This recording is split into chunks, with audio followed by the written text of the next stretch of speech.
Assalamualaikum warahmatullahi wabarakatuh. Kita sampai ke part 7, yaitu alur pembuatan naskah produksi multimedia pembelajaran interaktif yang merupakan dari tahap praproduksi. Video pembelajaran ini untuk memenuhi kompetensi dasar 3.2, memahami desain atau perancangan alur untuk multimedia interaktif berbasis halaman web dan media interaktif. Indikatornya ada 3 pokok bahasan sebenarnya: perancangan alur, flowchart, dan storyboard. Tujuan pembelajaran juga ada 3 hal yang akan dicapai. Nah, ini yang terpenting, peta mapping dari silabus materi KD 3.2 dan 4.2 khususnya yang akan dibahas tuntas pada part 7 ini, yaitu yang pertama, bagaimana alur pembuatan naskah produksi. Yang kedua, analisis kebutuhan dalam memilih topik. Yang ketiga, peta kompetensi dan peta konsep. Dan yang keempat, ini tahap praproduksi harus mengenal garis-garis besar isi materi atau GBIM dan jabaran materi. Untuk lebih jelasnya, terus simak video pembelajaran part 7 ini. Tapi sebelum itu, kita saksikan yang berikut ini.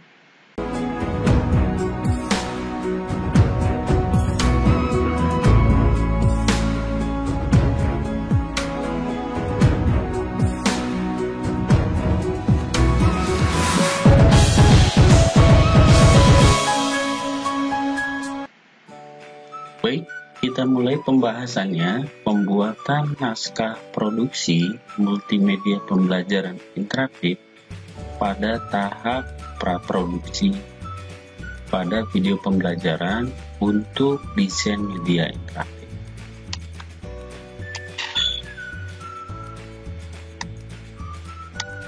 Kita tahu, kita review sebentar bahwa alur proses produksi multimedia itu dibagi menjadi 3: pre-production, production, dan post-production.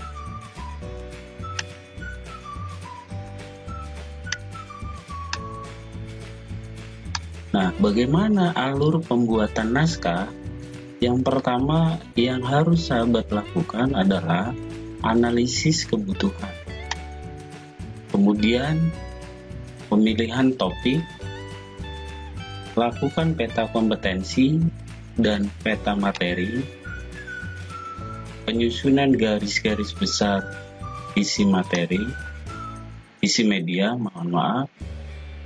kemudian jabaran materi, dibuat flowchartnya, disusun storyboardnya, baru jadilah sebuah naskah. Inilah alur dari awal sampai jadilah sebuah naskah. Baik, kita akan bahas satu persatu komponen-komponennya.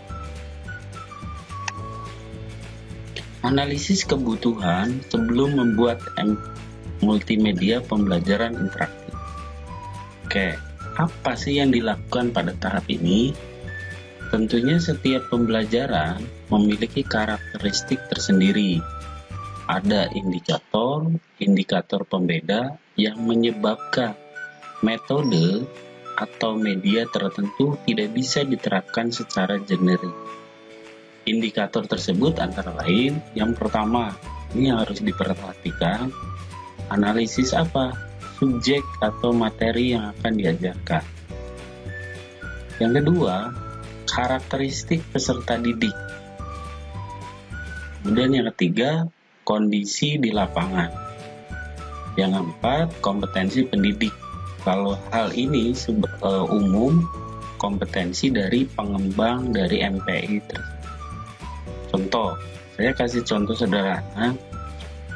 ketika materi A akan dibuat model media pembelajarannya berupa game, tapi tidak sesuai karakteristik peserta didiknya yang tidak suka dengan game, maka itu analisis kebutuhannya kurang.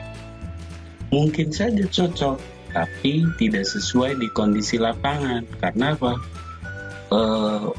Alat pendukungnya, supportingnya tidak cukup. Nah, seperti itu kira-kira penjabaran dari 4 hal yang dilakukan dalam analisis kebutuhan. Setelah kita mengetahui 4 hal tadi, bagaimana memilih topik? Saya membuat sebuah flowchart supaya pemilihan topik itu akan sesuai dengan analisis kebutuhannya. Contoh, materi esensial sesuai kurikulum tidak cepat berubah, artinya tetap di kurikulum ini. Kalaupun ada perubahan ya tidak banyak. Kalau iya, berarti kita lanjut. Tapi kalau tidak, kita gunakan cara lain. Tapi kalau kurikulumnya berubah, kita pakai cara lain. Kita anggap kurikulumnya tidak berubah. Kemudian pertanyaan kedua, ini abstrak atau sulit dipahami oleh siswa, sulit dijelaskan oleh guru, tidak tersedia medianya. Contoh, mau menjelaskan tentang fenomena gunung meletus. Nah, ini kan abstrak, nggak mungkin dihadirkan di kelas. Nah, berarti termasuk iya. Tapi kalau ada materi yang gampang, berarti kita gunakan cara lain. Kemudian setelah tadi ketahui, oh ini kurikulumnya tidak berubah, kemudian abstrak. Kemudian yang ketiga, kesulitan dapat diatasi dengan multimedia atau tidak. Karena apa? Tidak semua multi pembelajaran interaktif ini sebagai solusi dari semua materi. Ada hal-hal materi juga yang perlu dipraktekkan. Tidak bisa diwakilkan oleh fungsi dari multimedia pembelajaran. Paham ya sampai sini? Jadi ketika materi yang kita pilih, 3 pertanyaan tadi terwakili dan jawabannya yes, berarti itulah yang akan jadi pilot project untuk dibuatkan dan dikembangkan multimedia pembelajaran secara interaktif. Paham ya sampai sini? Kemudian selanjutnya, setelah ditentukan topiknya, langkah kemudian adalah buat peta kompetensinya. Kenapa? Karena ini multimedia pembelajaran, berarti harus ada capaian kompetensi. Dari mulai kompetensi dasar, contoh yang kita pilih adalah tentang dinamika rotasi. Ini materi fisika, saya ambil dari teman saya. Dinamika rotasi. Nah, kompetensi dasarnya apa? Ketika tahu kompetensi dasarnya, baru diturunkan. Ini tuh dijabarkan indikatornya apa saja supaya menguasai kompetensi ini. Contoh, memformulasikan hubungan antara konsep torsi. Oh, dia bisa pengaruh torsi, kemudian momen dan hukum dan analogi hukum. Jadi itu harus kita petakan supaya apa? Arahnya dari multimedia pembelajaran ini sesuai dengan acuan kurikulum dan acuan pembelajaran yang biasa guru itu dibuatkan dan direncanakan dalam dituangkan RPP. Setelah itu, setelah tahu tuntutan acuan pembelajarannya, kita buat peta konsepnya. Peta konsep ini nanti hubungannya dengan kedalaman materi. Kita urai seperti peta mind mappingnya, dinamika rotasi, dijelaskan untuk apa? Apa saja, momen gaya, inersia, dan terus. Ini dijelaskan apa saja. Nah, Ini untuk memudahkan nanti pola dari multimedia pembelajaran itu sendiri. Contoh, kalau ini ada 3, berarti nanti juga komponen di elemen multimedianya akan berbeda dengan yang ini 1. Kedalaman dan keluasan dari sebuah materi. Jelas ya sampai sini? Kemudian dari kedalaman materi yang sudah dipetakan, kita buat rencana atau garis-garis besar isi materinya. Kenapa ini penting? Nah, ini isinya, kita lihat isinya, formatnya dulu. Ada judul, identifikasi, tadi sudah ya. Bila perlu kita tuliskan pengkaji materinya. Supaya apa? Sebagai pengkaji materi itu untuk bahwa materi yang kita susun itu benar atau tidak, pengujinya. Kemudian pengkaji media, bagaimana nanti media ini yang kita buat sesuai tuntutan esensi dari elemen-elemen media tercukupi atau belum. Nah, ini ada masih terjemahan dari tadi, dari analisis kebutuhan kita buat. Biasanya ketika analisis kebutuhan berupa teks narasi itu tidak mudah dipahami oleh pengkaji materi atau orang lain. Tapi ketika dituangkan dalam sebuah tabel atau di sini biasa disebut dengan garis-garis besar isi multimedia ini, maka memudahkan orang lain pun menerjemahkan isinya tuh tentang apa. Sama ini ada nomor, tujuan pembelajaran, pokok materi, penilaian, atau bahkan kita tambahkan tentang penilaian karakternya. Sebab banyak kreativitas, meskipun itu ilmu sains atau ilmu alam, penilaian karakternya berbeda-beda. Itu tergantung kreativitas masing-masing. Tentunya penilaian karakter berbeda, nanti bentuk penilaiannya juga akan berbeda. Difokuskan kemana? Apa titik beratnya pengetahuan, keterampilan, atau melakukan analisa lingkungan sekitar. Kemudian dari garis besar isi multimedia tadi, kita terjemahkan langsung lebih ke elemen multimedianya, yaitu jabaran materi. Contoh, tadi dari peta konsep dan peta materi dijabarkan bahwa ada momen gaya atau materi tentang ini. Apa bentuknya? Presentasikah atau contoh? Dituangkannya dalam hal apa? Hanya sekedar presentasi pointer materi atau berupa contoh. Nah, nanti di jabaran materi ini dijelaskan medianya pakai apa? Pakai teks, video, atau animasi. Ini harus disesuaikan. Sebagai pengembang tentunya paham. Ini materi harus disampaikan lebih bagus dengan apa.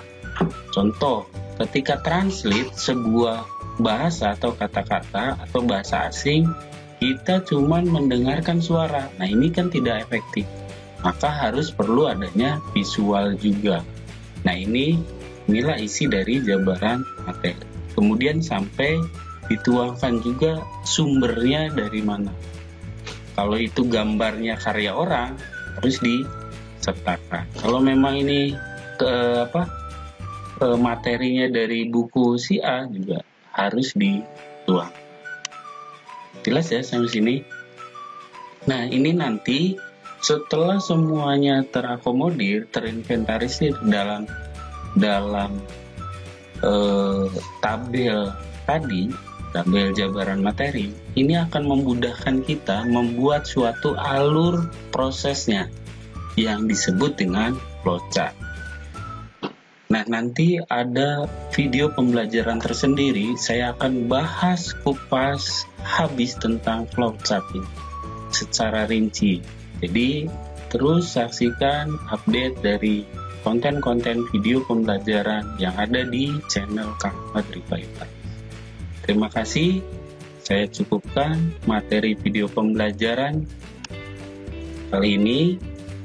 Bisa saya simpulkan dari penyampaian materi tadi bahwa alur pembuatan naskah produksi itu hal penting yang harus dipersiapkan, meliputi tahapan analisis kebutuhan, pemilihan topik, peta kompetensi dan peta materi, garis-garis besar isi multimedia, jabaran materi, flowchart, storyboard, dan jadilah sebuah naskah produksi. Terima kasih, mohon dimaafkan dan dimaklumi atas segala kekurangan. Jika ada manfaat dari penyampaian materi dan konten ini, silahkan sebarkan seluas-luasnya di media sosial sahabat sekalian. Sebelum saya tutup, ada kalimat-kalimat inspiratif, ini sebagai ciri khas dari konten-konten yang ada di channel Kang Ahmad Rifai Faiz. Kata inspiratif mohon disimak, yaitu cita-cita itu terwujud bukan karena kehebatan dan kecerdasan, tapi karena sayangnya Tuhan Yang Maha Esa dan yang kau jemput dengan kesungguhan dan ketaatan. Semoga menginspirasi. Selamat belajar, selamat berkarya, selamat berbagi. SMK bisa. Saya Ahmad Rifai. Assalamualaikum warahmatullahi wabarakatuh.